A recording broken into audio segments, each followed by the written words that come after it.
Hi to all of you, and thanks for watching and of course for supporting our channel. Now, let me tell you the story of a boss that may be less known to you but is still a prominent crime figure.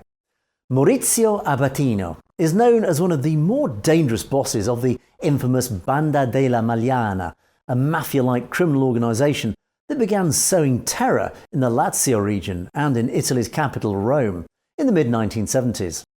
The story of Maurizio, called by the nickname Er Crespino because of his curly black hair, is filled with violent and dark events, and his cold and fierce figure is involved in numerous murders, drug trafficking and alliances with the mafia and powerful figures such as Raffaele Cutolo. Note that we do have a video on Raffaele Cutolo and you guys should definitely check that one out.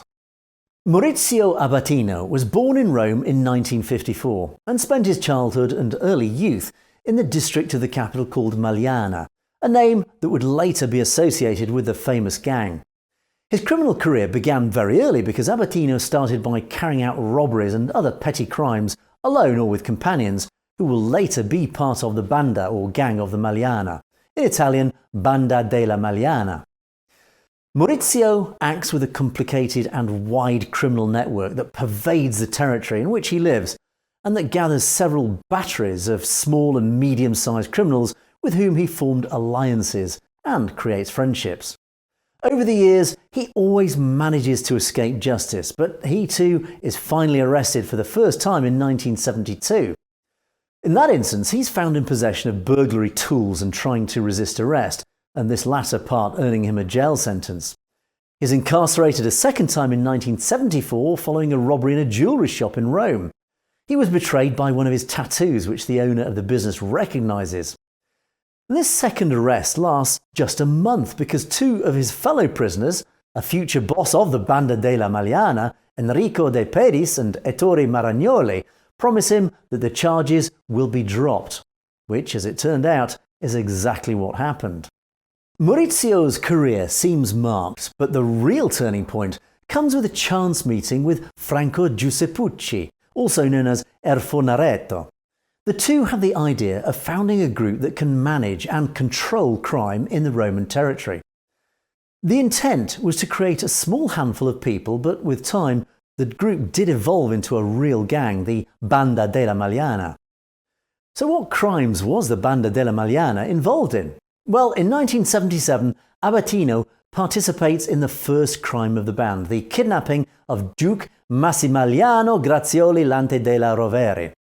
The man was a creature of habit and frequented an isolated estate in the countryside on a daily basis.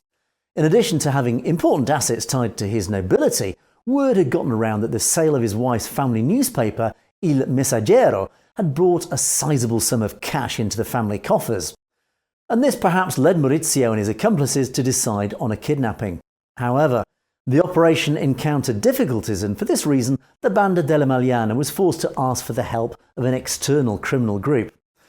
Unfortunately, the operation didn't end well because a member of the external group showed his face to the Duke, and that resulted in the Duke having to be killed. In spite of everything, the Banda della Magliana received a ransom of 2 billion lire, which is then used for illegal investments. After their infamous debut ending in bloodshed, the gang doesn't stop there and continue to sow terror and to continue killing. Between one crime and another, they also had the opportunity to collaborate with Raffaele Cutolo, yes him, the big Camorra boss. They were involved in the decision to kill the powerful Franco Niccolini, involved in the clandestine betting at the Tor di Valle racetrack. Thanks to the meeting with Cutolo, Maurizio and the band have the opportunity to open a fruitful collaboration with the Camorra for the sale and trafficking of drugs in the Roman territory. The group becomes gradually larger and more powerful and begins to control all the illegal activities of the capital, from usury, illegal betting, drug trafficking to trafficking in arms. And from that moment on, Abatino manages to gain a real slice of power and is responsible for selling heroin in the area of Trastevere, and sometimes uses the help of the Sicilians, who are responsible for the supply of drugs, coming mostly from Thailand. Maurizio and the Banda della Magliana seem to be involved over the years in several tragic events in Italian history. The first was the kidnapping of Aldo Moro, Italy's Prime Minister who was killed during his kidnapping. According to Abatino's confession, Cutolo asked them to look for the address where Moro was being held. The band didn't actually intervene personally, but Franco Giuseppucci reported the information to Raffaele Cutolo's trusted associate.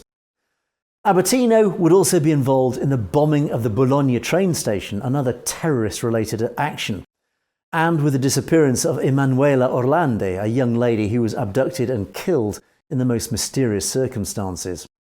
The only thing he revealed to be totally unrelated to was the death of renowned Italian movie director Pierpaolo Pasolini. Maurizio Abbatino and the Banda della Magliana began to have their first internal conflicts. And it was only the murder of Franco Giuseppucci that brings the group back together against a single enemy, the Proietti clan.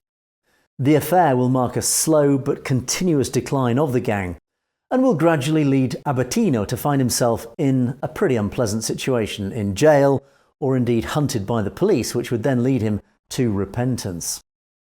So there's a short slice of Maurizio Abbatino's career, and there are many more like him, so do keep subscribed to the channel to hear more. We've loads more videos in the pipeline about fascinating characters just like this. So thanks for watching, and we'll see you next time.